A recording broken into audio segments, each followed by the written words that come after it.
Good morning बंधुरा आमी चंदन आमरा जे 30 दिनेर अभ्यास गठनेर सिरिज तैरी करछि तार आज 28तम दिन। बंधुरा देखते देखते आमरा 28टा दिन पार करे फेलेछि। मात्र आर दुटो दिन कमप्लीट करले आमरा अभ्यास गठनेर जे सिरिज सेटा कमप्लीट करे फेलबो। बंधुरा एखन घड़िते बाजे 6टा46 6 मार्च 2025। तो प्रतिदिनेर मतो आमरा दिनटाके मेडिटेशन दिए शुरू करब।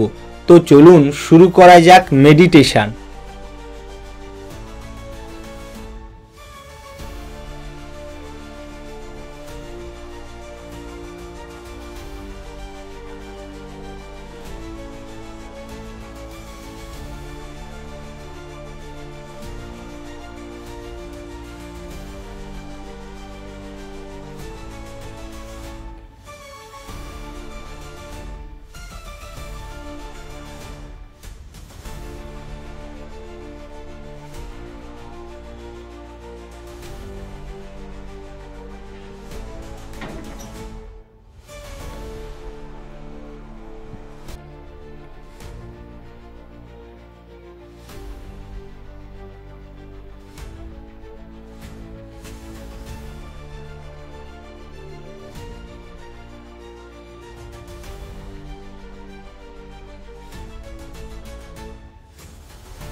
बंधुरा এইমাত্র আমি আমার মেডিটেশন কমপ্লিট করেছি। আশা করি আপনারাও করেছেন। এবার আমরা যেটা করব সেটা হচ্ছে অ্যাফার্মেশন, অর্থাৎ আমার খাতায় কিছু পজিটিভ কথা আমাকে নিয়ে লেখা রয়েছে, সেগুলো আমি এখন পড়তে শুরু করব। আশা করি আপনাদেরও অ্যাফার্মেশন রেডি করা আছে।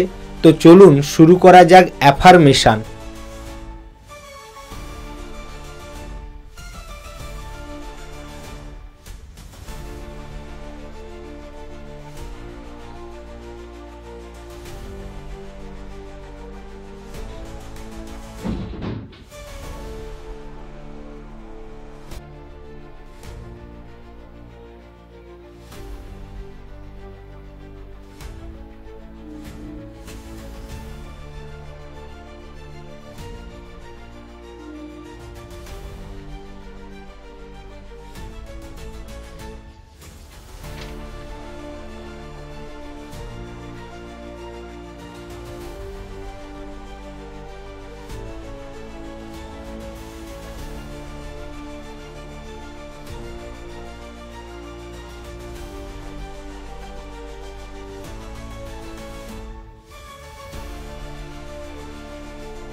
বন্ধুরা এইমাত্র আমি আমার অ্যাফার্মেশন কমপ্লিট করেছি। এবার আমরা যেটা করব সেটা হচ্ছে ভিজুয়ালাইজেশন, অর্থাৎ মনের চোখে কল্পনা করতে থাকব আগামী 1 বছরে নিজেকে কোথায় দেখতে চাই, সেই জায়গাটায় পৌঁছানোর পর কি অনুভূতি লাভ করব সেটাকেও অনুভব করতে হবে। এভাবে করেই আমরা ভিজুয়ালাইজেশনে কল্পনা করতে থাকব।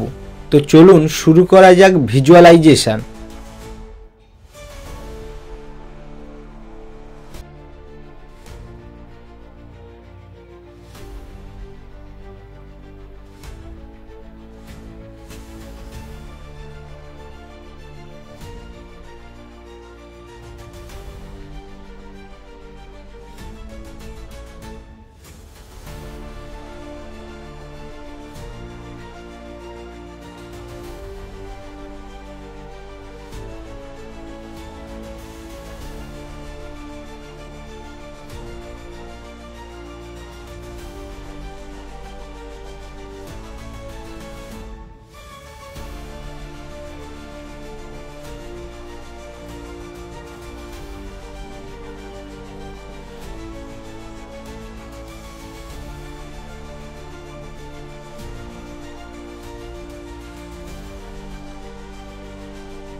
বন্ধুরা এইমাত্র আমি আমার ভিজুয়ালাইজেশন কমপ্লিট করেছি।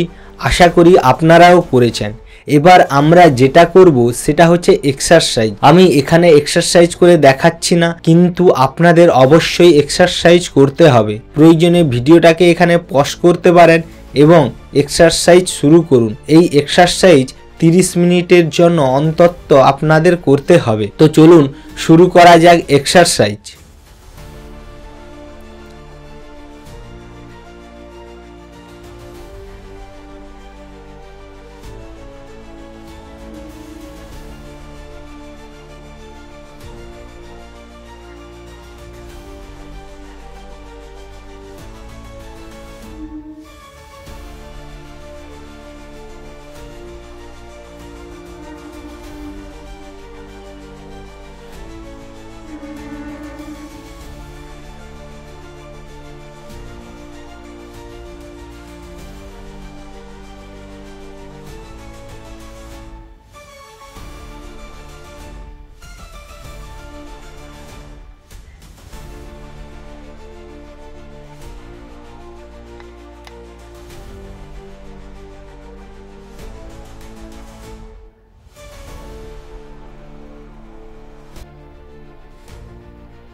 বন্ধুরা, আশা করি আপনারা এক্সারসাইজ কমপ্লিট করেছেন।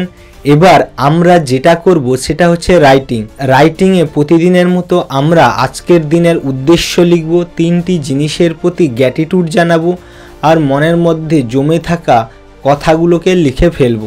তাছাড়াও আরও একটা কাজ করতে পারেন বন্ধুরা, যে আগামী দিনে আপনি কি এমন কাজ করেছেন যা আপনাকে অনেক বেশি আনন্দিত করেছে, চাইলে সেগুলোও লিখতে পারেন। তো চলুন শুরু করা যাক রাইটিং।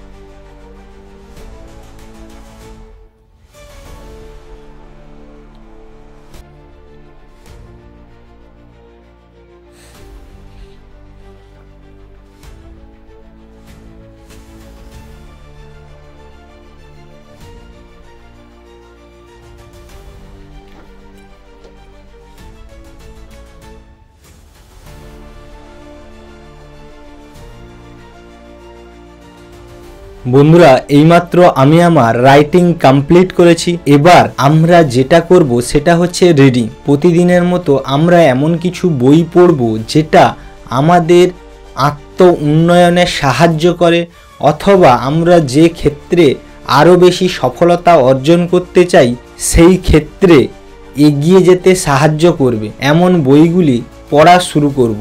তো চলুন শুরু করা যাক রিডিং।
বন্ধুরা, এইমাত্র আমি আমার রিডিং কমপ্লিট করেছি, আশা করি আপনারাও করেছেন। বন্ধুরা, আজকের নীতি কথা হচ্ছে অবচেতন মন। আমাদের মধ্যে একটা অবচেতন মন বলে একটা জিনিস রয়েছে। এই অবচেতন মনে আপনি আপনার অজান্তে অনেক কিছুই জমা করে রাখেন এবং সেগুলো প্রতিনিয়ত আপনার মনের মধ্যে ঘোরাফেরা করতে থাকে। আর এই অবচেতন মনে আপনি যে ধরনের চিন্তাভাবনা করেন সেগুলো বাস্তবে পরিণত হয়। আপনি এটা শুনে থাকবেন, যখন আপনি খারাপ কোনো কিছু ভাবছেন দেখবেন সেটাই ঘটে গেছে। তার কারণ আপনার অবচেতন মনে সেটা অলরেডি চলছিল, তাই আপনার সঙ্গে সেই খারাপ জিনিসটা ঘটেছে। আবার আপনি ভালো কিছু যদি ভাবেন তাহলে দেখবেন সেই ভালো কিছুই ঘটেছে। আমাদের অবচেতন মনের অসীম শক্তি রয়েছে, সে কখনো অলসের মতো বসে থাকে না, তার মধ্যে কিছু না কিছু চিন্তাভাবনা চলতে থাকে। আর এই অবচেতন মন কখনো আসল আর নকলের ফারাক করতে পারে না। অর্থাৎ আপনি যদি তাকে বোঝাতে সক্ষম হন যে আপনি ধনী, তাহলে আর সেটা যদি সে একবার বিশ্বাস করে নেয় তাহলে আপনাকে ধনী হওয়া থেকে কেউ আটকাতে পারবে না। এভাবেই এতটা শক্তিশালী আমাদের অবচেতন মন। কিন্তু বেশিরভাগ মানুষ এই অবচেতন মনকে কিভাবে চালনা করতে হয় তা জানে না, তাই আমরা একে বিশেষভাবে ব্যবহার করতে পারি না। যদি আপনি আপনার অবচেতন মনকে ব্যবহার করতে চান তাহলে প্রথম যে জিনিসটা করতে হবে, আপনাকে অটো সাজেশান শুরু করতে হবে। অর্থাৎ নিজেকে সেই সব জিনিস বলা যেভাবে আপনি নিজেকে দেখতে চান। দ্বিতীয়ত, সেগুলোর উপর বিশ্বাস প্রতিস্থাপন করা। অর্থাৎ আপনি বারবার যদি একই কথা বলেন তাহলে সেটা আপনার বিশ্বাসে পরিণত হবে এবং সেটা অবচেতন মনে গেঁথে যাবে। এইভাবে আমরা যদি প্রতিনিয়ত অভ্যেস করতে থাকি তাহলে আমরা আমাদের অবচেতন মনকে কন্ট্রোল করতে পারবো এবং তার পূর্ণ শক্তি আমাদের জীবনে ব্যবহার করতে পারবো। তো বন্ধুরা, আজকের নীতিকথায় যেটা বুঝলাম সেটা হচ্ছে অবচেতন মনের ক্ষমতা এবং সেটাকে কিভাবে আমরা আমাদের জীবনে ব্যবহার করতে পারি। আশা করি ভিডিওটা আপনাদের ভালো লেগেছে। ভিডিওটা দেখার জন্য অসংখ্য ধন্যবাদ। দেখা হচ্ছে পরের ভিডিওতে। সুস্থ থাকুন, ভালো থাকুন, জীবনটাকে অনেক বেশি এনজয় করুন।